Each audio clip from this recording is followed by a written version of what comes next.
welcome to another episode of Mrs. Danielle DeVita.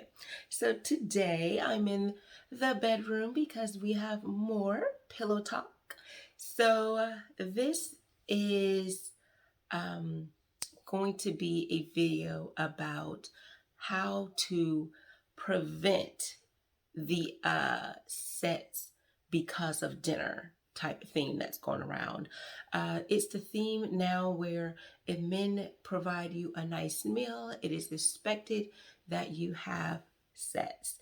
And I want to talk a little bit more about that. So, before I do that, I want to let you know I am going to be doing a live very soon. And on this live, I'm going to have people call in and provide their input because I want to have a healthy dialogue. I don't think that just listening to men talk all day or just listening to women talk all day is as helpful, which is why I want to get perspectives from males, preferably males who want a relationship and males who want a beautiful partnership opposed to just a dictatorship, and males who are dating or married. So I will be promoting that so I can get lots of people to chime in because I don't want it to be where people are just hearing from me or just hearing from just like this one side. So with that being said, and I'm going to have a licensed therapist. I'm going to try to get a licensed therapist on to share a little bit, for you guys to get some quick advice. So that will be coming soon. Not deep sessions, but just quick advice. All right, so here we go. A lot of women are saying, I want to be in a relationship. However, I'm getting guys who take me on this nice meal, and then it's expected that I give myself away.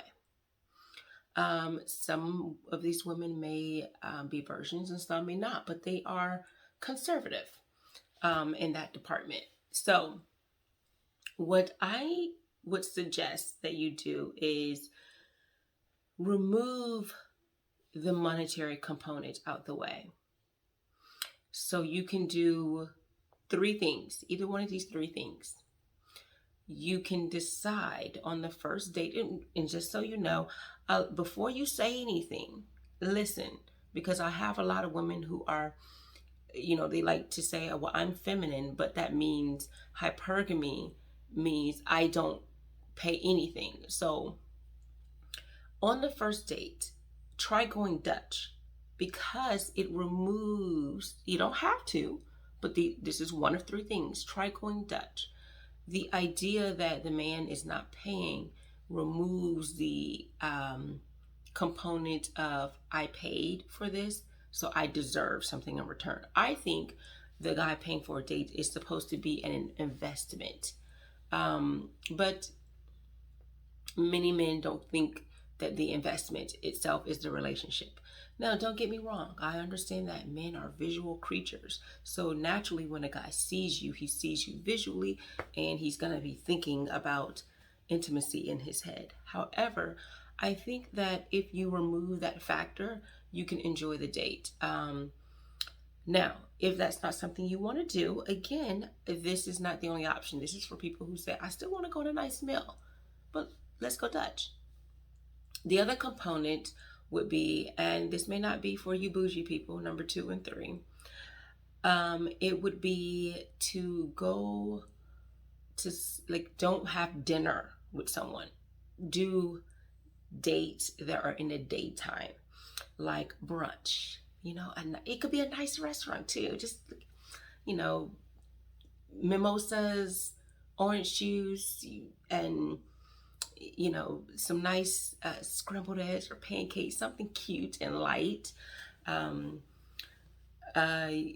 nice omelet, spinach omelet, or, whatever.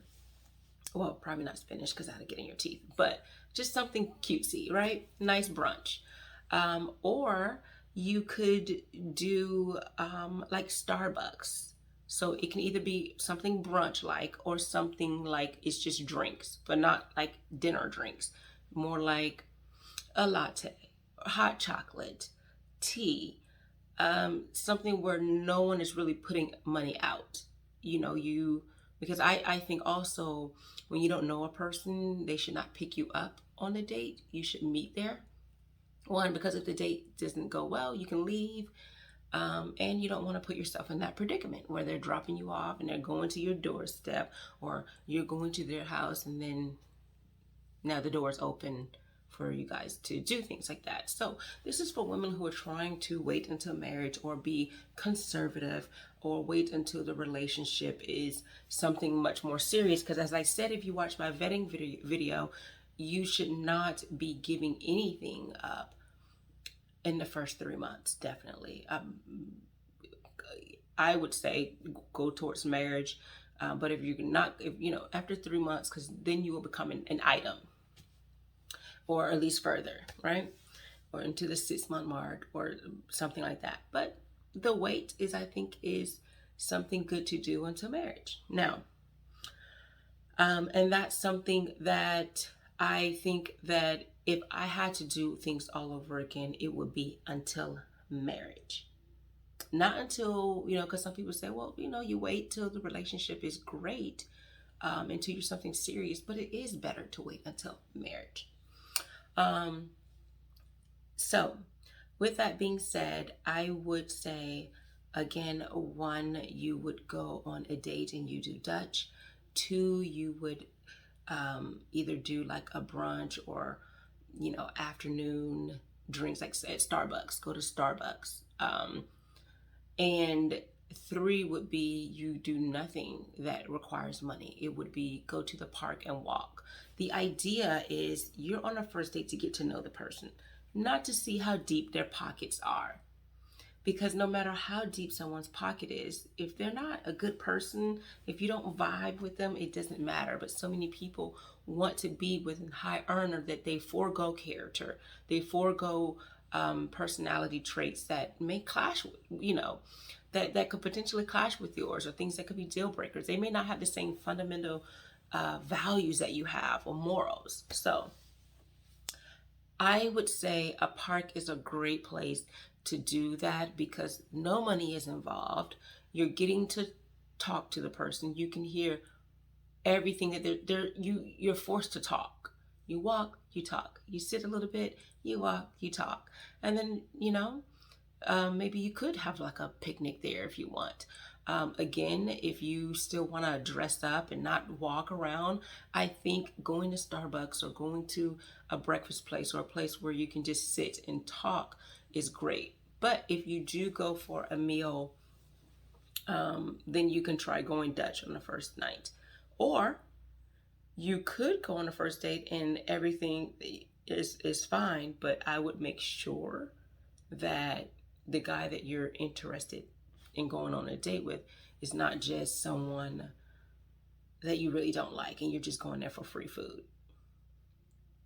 Because if you know a little bit about the guy's character, and that that's not what he's looking for, then you can help with the whole idea of, oh, he only went on a date with me just for that. And then after that, he doesn't want to see me anymore.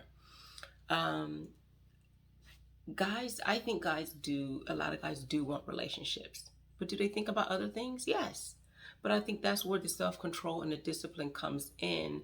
You don't have to share, oh, wow, I'm eating and I'm not giving any. Just be about it. I would just be about it. Go on the dates, talk with this person, do everything, and just don't give yourself away. You don't have to verbally say it. You don't have to say, well, I'm waiting this many days. I think it speaks more volume when you just be about it, because a lot of people are just talk. And sometimes people who hear you speak about that, you run a risk of them putting you up to the challenge, breaking down that particular wall so they can get in and say, yep, what she says isn't true. She just wanted to look good or sound good. So that is all I have for you as far as the pillow talk. So let me know what other topics that you want to hear about. I'm actually thinking of getting my husband on here and we kind of share some things that we've done in our marriage. But this is all I have for you. So I hope that this helps, ladies, how to avoid the um, whole sex after dinner kind of thing. So, and I would also avoid kissing on the first date. One, you don't know them, but all of those things can potentially lead to the next step. So, thanks for tuning in. Take care.